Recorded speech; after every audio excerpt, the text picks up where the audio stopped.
Hey everyone, welcome to this week's group study where we're going to be looking at Jeremiah chapter 29, which is what we looked at on Sunday. Apologies from Kate, she can't be here, totally my fault. I managed to get myself some food poisoning over the weekend and it's just thrown our calendars all out of sync, so just me tonight, so apologies that she can't be with us. But we're going to be looking at this passage that we looked at on Sunday, and it's an amazing passage for thinking about what is it for us as individuals and as a church to live in our city, to lead here and to love here in the name of Jesus. What is it God's calling us to do? And it's an amazing passage because it not only shapes the vision for what we are to be as a church, but it also talks about some of the pitfalls that we can fall into and therefore need to be aware of and avoid. Now, some of the context of this story is that the people of God in Israel and Judah, they've been invaded by Babylon. And Babylon, the way it would do it is an occupied country, but the way it would subdue the people is it would take away all their key leaders, the court officials, leaders, skilled workers, so they can't make any weapons or tools, and the artisans, i.e. the people who shape culture. And it would take them away and then give them good jobs and look after them, but indoctrinate them into their way of life. You see this in the book of Daniel, some of how that plays out. And the idea would be they could then send them back, and because they were now in the kind of culture and the way of Babylon, they would then be useful as leaders and would shape the culture to be submissive people. And so the people of God obviously have gone through this collective trauma, and then God speaks into them, into how they're to behave and what are the things to look out for. So as we read this, we think as always, what does this tell me about Jesus? All scripture points to Jesus. First thing after the resurrection, Jesus says, this is how it all points to me. What's it tell me about Jesus? What does it tell me about me? And what can I put into practice? And so I'm going to read this, Jeremiah chapter 29, verse 4 to 14. And if you can have it open in front of you, pencil in hand, that's the best way to engage. Let's have a look at it. This is what the Lord Almighty, the God of Israel, says to those I carried into exile from Jerusalem to Babylon. Build houses and settle down. Plant gardens and eat what they produce. Marry and have sons and daughters. Find wives for your sons and give your daughters in marriage, so that they too may have sons and daughters. Increase in number there, do not decrease. Also, seek the peace and prosperity of the city to which I have carried you into exile. Pray to the Lord for it, because if it prospers, you too will prosper. Yes, this is what the Lord Almighty, the God of Israel, says. Do not let the prophets and diviners among you deceive you. Do not listen to the dreams you encourage them to have. They are prophesying lies to you in my name. I have not sent them, declares the Lord. This is what the Lord says. When 70 years are completed for Babylon, I will come to you and fulfill my good promise to bring you back to this place. For I know the plans I have for you, declares the Lord, plans to prosper you and not to harm you, plans to give you a hope and a future. Then you will call on me and come and pray to me, and I will listen to you. You will seek me and find me when you seek me with all your heart. I will be found by you, declares the Lord, and I will bring you back from captivity. I will gather you from all the nations and places where I have banished you, declares the Lord, and I will bring you back to the places from which I carried you into exile. Amen. So let's discuss those first three questions and then see you back in a moment.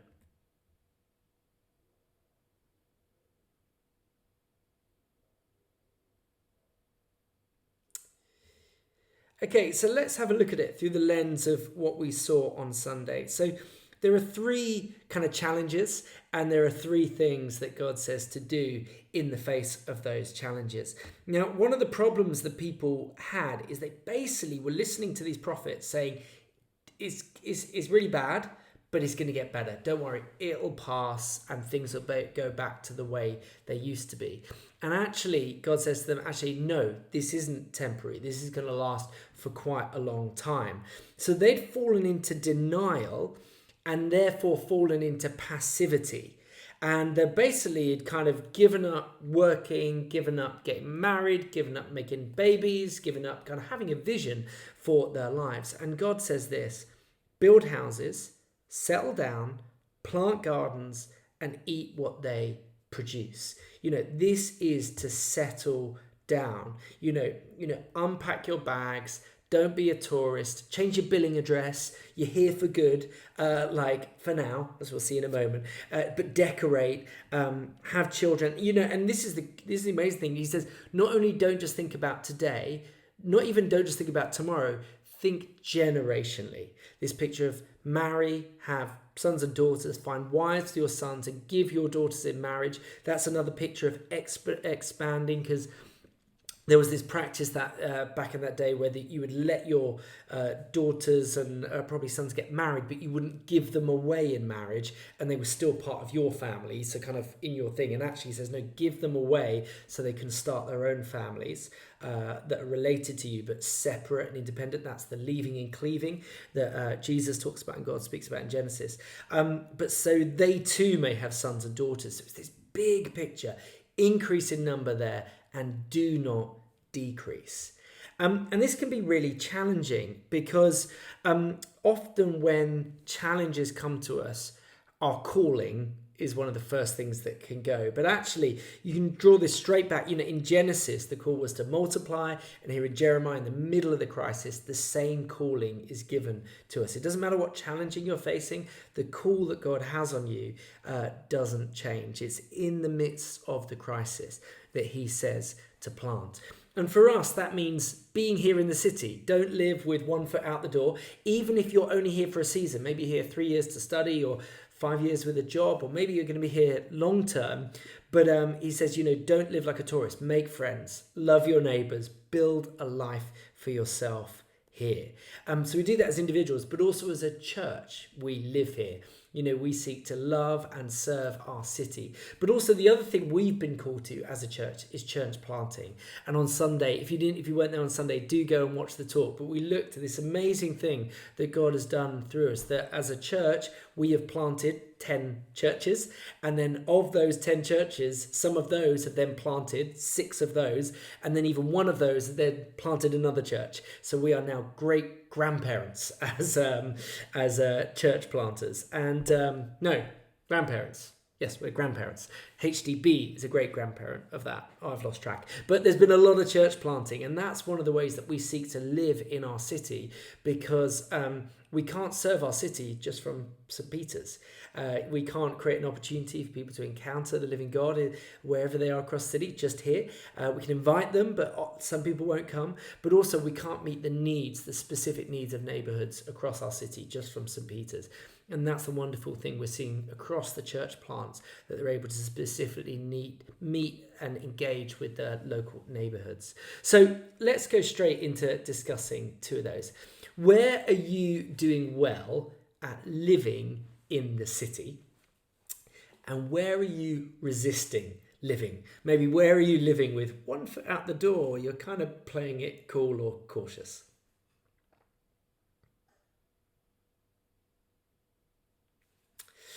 So God says to them, live here.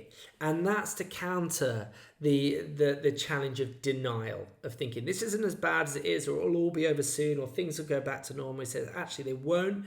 But even though I've called you here, and there's this really interesting tension all through the passage that, it says that the leaders, Babylon has carried you into exile, but God says, I've also carried you into exile. So what's going on there? Well, he's saying there are cultural trends that pull you to places you don't want to go and places that are not for you. But also he says, I'm at work in those. And actually that's sometimes God's he's allowing it, but sometimes it's his active. One of the kind of challenges is that eventually, when we persist in sin and persist in rebellion, God says, well, your will be done. And then he lets you get the end consequences. And this was kind of what God had been warning them all the way through their history. He said, look, if you live like outsiders, eventually I'm going to give you what you're living in, which is you'll be taken outside of the land. He actually says the land will expel you in many times throughout the first 5 books of the Bible. But that leads us to kind of our next point, because we're in a culture that is not for us. And so he says, yes, live here, but also lead here. He says, also seek the peace and prosperity of the city to which I have carried you into exile. So again here, he's making a point of saying, like, this is where I want you to live, but this is not your ultimate home.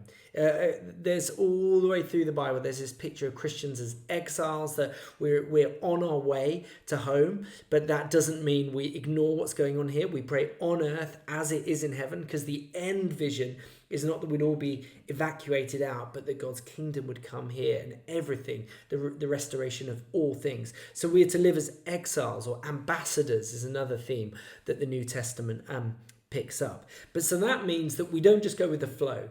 You don't let the culture around you shape you into just whatever it wants, because it's not for you. It actually just wants to use you.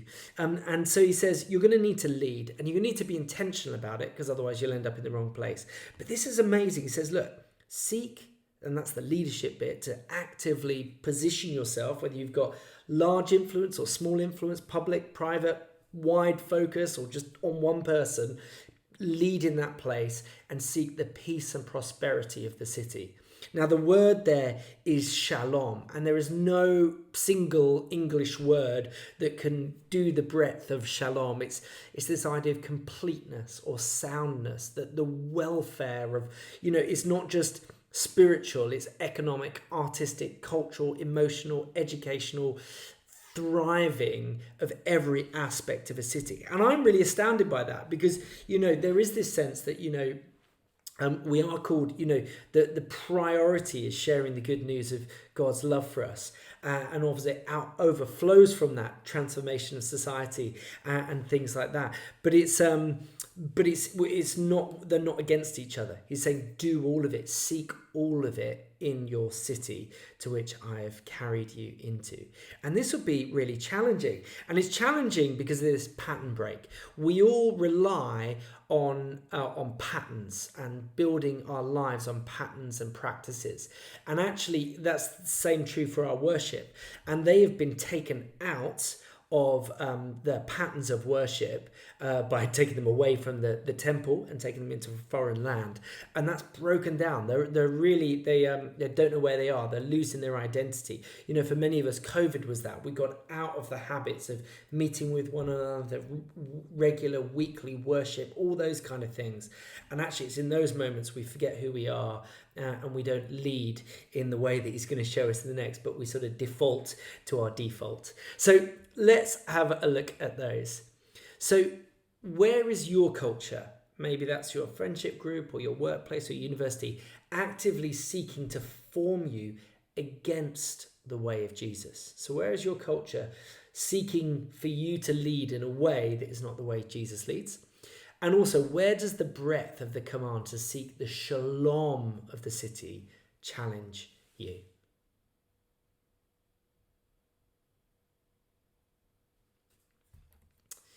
Okay, and then we land it in. So he says, live in this city, lead in this city, but lead in the way of love. And this is the difference. This is where we use our influence not to benefit just ourselves, but to benefit everyone. Now, I suppose when I first look at it, you're like, oh, is this, this does seem a bit self-serving, because, it says, pray for the Lord, because if it prospers, you too will prosper.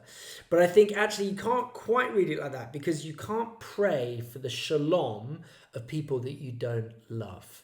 Now, I think what it's showing here is that you're thriving and other people's thriving aren't in conflict. The world says, for you to do well, other people have to not be. We're all into competition. He says, actually, no. Your thriving depends on other people's thriving. And so he says, pray. Now, this is shocking, because these are the people who destroyed your home, divided your family, closed down your plans, that they destroyed everything. So this is love your enemies kind of love that he's calling them into. But it's also like, it's just, it's like, well, how do you get a vision for that kind of love? And I think it's because he says, look, I'm going to do it for you. And he assures them that this love he's asking them to have for others, he's got for us. So he says this, for I know the plans I have for you, declares the Lord, plans to prosper you, not to harm you, plans to give you a hope and a future. And then 9 times, including that, he says, look, I'm going to do this. You'll call on me and come to and pray to me, and I will listen to you. You will seek me and find me when you seek me with all your heart. I will be found by you, declares the Lord. I will bring you back from captivity. I will gather you from all the nations and places where I have banished you, declared the Lord. And I will bring you back from the places which I carried you into exile. 9 times he says that I am involved in your life. I am at work in your life. I am doing this. And really, when Jesus enters into history, that's the end of exile, because we're no longer separated from God's presence. But he says, look, I'm not asking you to do anything for others that I have not already done for you. And when we start to see that on what he's done for us, that's the fuel that helps us to live in a hard place, to lead in a challenging place, but also to love with something of the love of the Father. And obviously they have just seen it in a promise, but we've seen it fulfilled, because this is a picture of the cross, that everything that separated us from God, he says, I brought you, I'm gathering you. Everything that was dividing you, I've gathered you. Everything that was holding you in captivity, I've released you. Everything that was polluting you, I've plans to prosper you, not to harm you. All of the things that sin does and messes up, he undoes on the cross. And that is the fulfillment of this promise.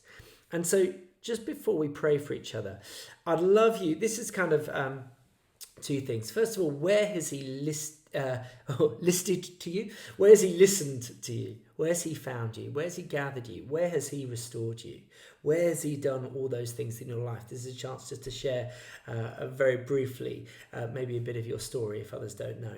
But also, where is he coaching you in your ability to love? It's been said that life is love's training ground. And one of the things that Sean Jeffries so powerfully spoke about on Sunday, again, if you didn't see the talk, check it out, is he was talking about how, when he stepped into Safe Haven, he kind of thought he's there to love on other people. But what he actually discovered is you get loads of love back. But also God was using that as a place to push him out of his comfort zone, to coach him how to love better.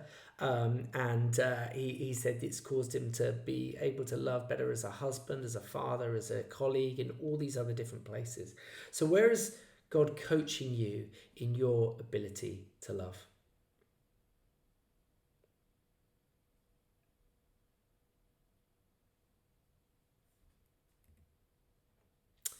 And finally, I'd love you just to pray for each other. Give thanks for what you've heard.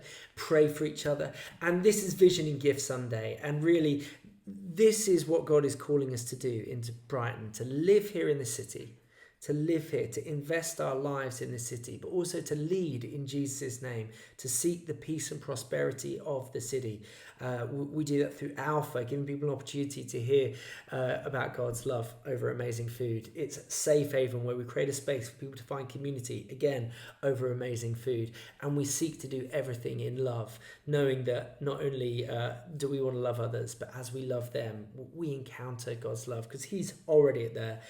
None of this is our idea. I'd also love you to pray for what's going on in Gaza and Israel. I don't know what's going on now when you're watching it, but the news today is horrendous, and we need to pray for peace.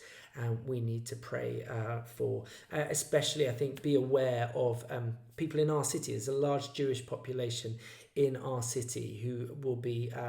There's news saying, nearly every Jewish community in the UK will be affected by what is going on directly through relations. So please pray for them. Think of them in our city at the moment as a community, and pray for peace over there. But I'll pray as we close. Lord, as we look at our city, we need you.